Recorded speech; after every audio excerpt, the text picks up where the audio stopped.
একদিন হজরত মুসা আলাইহিস সালাম আল্লাহ তাআলাকে বললেন যে আমি আপনার রহমত আর দয়া দেখতে চাই। আল্লাহ তাআলা বললেন, এই দেখো। দেখলেন তো লক্ষ্য করলেন একটা বড় সমুদ্রের মধ্যে একটা গাছের ওপরে একটা পাখি, তার মুখে মাটি নিয়ে বসে আছে। হজরত মুসা বললেন, এটা কি?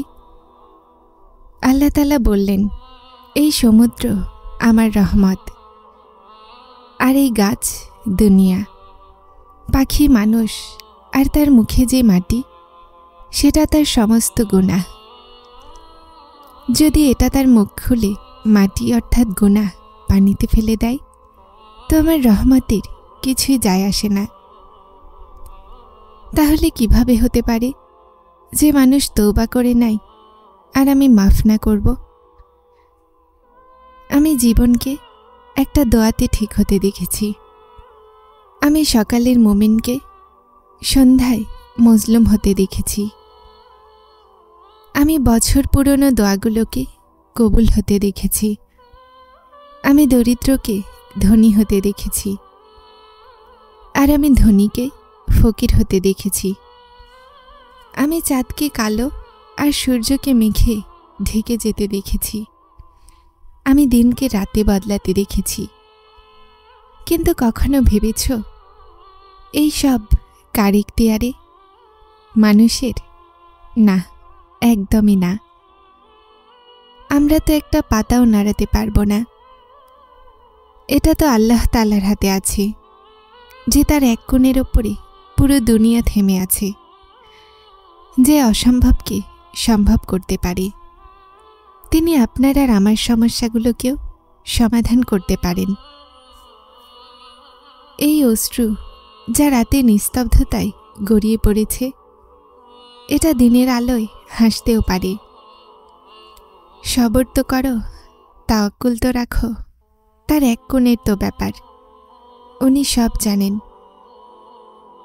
যে জিনিস তোমার থেকে নেওয়া হয়েছে সেটার চেয়ে উত্তম দান করা হয়েছে। শুধুমাত্র সবর করো, দোয়া করো, তার এক কোণের তো পুরো জীবনের জন্য যথেষ্ট।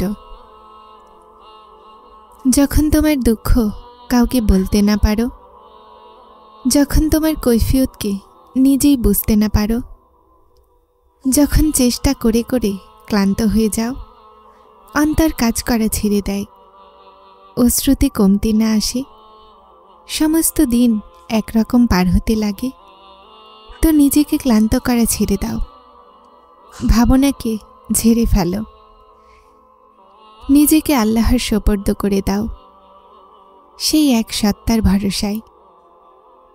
উনি এতটা রহিম যে তার উপরে ভরসাকারীদেরকে একা ছাড়েন না। তিনি আশা জাগান, ভরসা জাগান, তার হওয়ার বিশ্বাস জাগান। সমস্যায় ফেলেন তো নিজেই সেই সমস্যা থেকে বের করার উসিলাও হয়ে যান। পরীক্ষা নেন যেন সবরকারী হও, পরীক্ষায় ফেলেন যেন সতর্ক থাকো, কাঁদান যেন পরিষ্কার হৃদয় থাকো, চুপও করান যেন বিশ্বাস রাখো। জায়গায় জায়গায় তার হওয়ার বিশ্বাস দেন। না তো তোমার রব তোমাকে পরিত্যাগ করেছেন, আর না তিনি তোমার উপরে অসন্তুষ্ট। কতটা শান্তি পাওয়া যায় না এটা পড়ে? এই আয়াতই শুধুমাত্র যথেষ্ট। আর তিনি বেছে নেন তাদেরকে যাদেরকে বিশেষ বানাতে চান। দুঃখ কিসের? এই দুঃখ শান্তি দেয় না যে আমাদেরকে কান্নারত অবস্থায় অন্য কেউ নয়, বরং আমাদের খালিক দেখছেন। আমাদের অশ্রু বিশেষ হচ্ছে।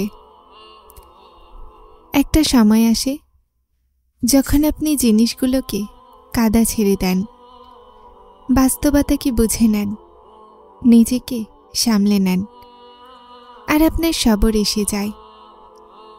তারপর মানুষ বলে যে এর অনেক শক্তি, কিন্তু এই শক্তি হওয়ার পেছনের কাহিনী কেউ জানতে চায় না। কারো এই শক্তির পিছনের লুকিয়ে থাকার কাহিনীর ধারণাও থাকে না। সবরের আগের অশ্রুকে কেউ দেখতে পায় না, কেননা তাদের নজরের গভীরতা এতটা হয় না। প্রতিটা নজর আপনার চোখের ভেতরে যেতে পারে না, প্রতিটা চোখ চোখকে পড়তে পারে না।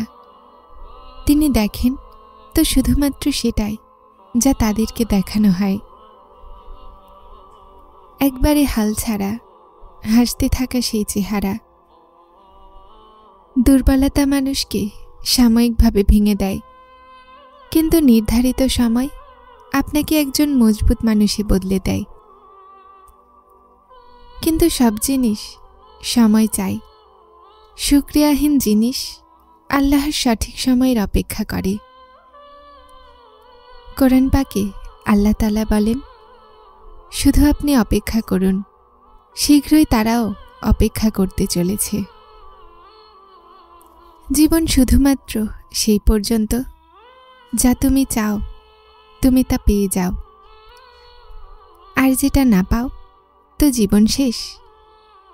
এটা জীবন তো ছিল না, তোমাকে আল্লাহর পক্ষ থেকে পরীক্ষা করা হয়েছিল। সবর করার এটা উদ্দেশ্য নয় যে আমরা কাঁদতে পারবো না, আমরা হতাশ হতে পারবো না, আমরা চিন্তিত হতে পারবো না। না, সবর নিজে ওই অন্তরগুলোতে তার ঘর বানিয়ে নেয়, যেখানে সবর করার আগ্রহ থাকে, যেখানে আল্লাহকে রাজি করার ইচ্ছা থাকে। আর তারপর আজকাল করতে করতে দিনও পার হয়ে যায়, আর দুঃখ। আল্লাহর রহমত হতে কখনোই নিরাশ হও না। উনি অনেক কিছু দেওয়ার আগে তোমার সবরের পরীক্ষা নেন। ইয়া আল্লাহ, কখনো এভাবে নিয়ে নিন রহমতে আমাকে। আমি নিজের ওপরে গর্ব করব আর কেঁদে দিব।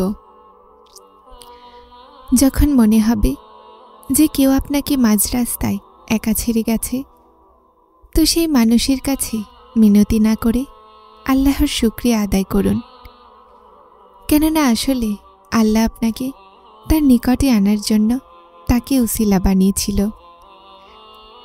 আর নিশ্চয়ই আল্লাহ যা চান সেটাই করেন। যখন তওবা কবুল হয়ে যায় তো গুনাহের কথাও মন থেকে মুছে যায়। ঠিক তেমনি যখন আল্লাহর তোমার সবর করা পছন্দ হয়ে যায় তো তিনি প্রতিটা সেই খেয়ালকে তোমার মন থেকে বের করে দেন যা তোমাকে অস্থির রাখে। তিনি অন্তর প্রশান্ত করতে ভালোই জানেন। তার খেয়ালে এখান পর্যন্ত এসে গেছ তো সবর রাখো, বদলে যাবে পরিস্থিতিও। রাসূলুল্লাহ সাল্লাল্লাহু আলাইহি ওয়াসাল্লাম বলেন, বান্দার দোয়া কবুল হয় যতক্ষণ না সে তাড়াহুড়া করে। এটা না বলে যে আমি দোয়া করেছিলাম আর আমার দোয়া কবুল হলো না। আল্লাহ সেই অশ্রুগুলোর ভাষাও বোঝেন, যেগুলো আমরা ভাষায় প্রকাশ করতে পারি না। তারপর একদিন তুমি ওই সমস্ত ভয়ানক রাস্তাগুলোর বন্ধ হয়ে যাওয়াতে শুকরিয়া করবে, যেগুলোতে চলার জন্য তুমি আগ্রহী ছিলে, আর আল্লাহ তোমাকে বাঁচিয়ে নিয়েছিলেন। যারা ফেলে দেয় তারা হয়তো খবর নেই যে আল্লাহ ধরে নেন তাকে যে পড়ে গেছে। তারপর আল্লাহ দান করলেন শেষমেশ আমাকে সবর, যখন আমি তার সন্তুষ্টির জন্য নিজের সাথেও লড়াই করলাম। বড় দোয়াগুলো অনেক অপেক্ষার পরে কবুল হয়, কেননা আল্লাহ সেই দোয়া শোনার পরে সব দেখেন। যে দোয়া, যে জিনিস তুমি চাচ্ছ সেটা পাওয়ার জন্য কতটা চেষ্টা করো, কতটা মেহনত করো। যে জিনিসকে তুমি যতটা চাইবে আল্লাহ সেভাবেই সে জিনিস তোমাকে দিবেন। মানুষ বলে না, যে কোনো জিনিসকে যদি মন থেকে চাও তো পুরো দুনিয়া সেটা আপনার কাছে পৌঁছানোর জন্য লেগে পড়ে। যদি তুমি কোনো জিনিস পেতে চাও, সেটার জন্য তুমি তাহাজ্জুদে দোয়া করছো, তাসবিহ করছো, অপেক্ষা করতে হচ্ছে, কিন্তু তারপরও সবর করছো। নিজের চাওয়াকে পাওয়া অসম্ভব মনে হচ্ছে, কিন্তু যখন আল্লাহকে ভাবো তো সম্ভবের বিশ্বাস হতে লাগে। তখন আল্লাহ পাক মজিজা করেন। তুমি এত বছর যে সবর করেছ, তিনি তোমাকে এটার এমন ফল দিবেন, এমন ফল যে তুমি তোমার সৌভাগ্যের উপরে নিজে গর্ব করবে। সেই দয়াময় রব কিছুই ভোলেন না। যারা চ্যানেলটিতে নতুন এসেছেন তারা সাবস্ক্রাইব করে হেদায়েতের সাথে থাকুন। আসসালামু আলাইকুম।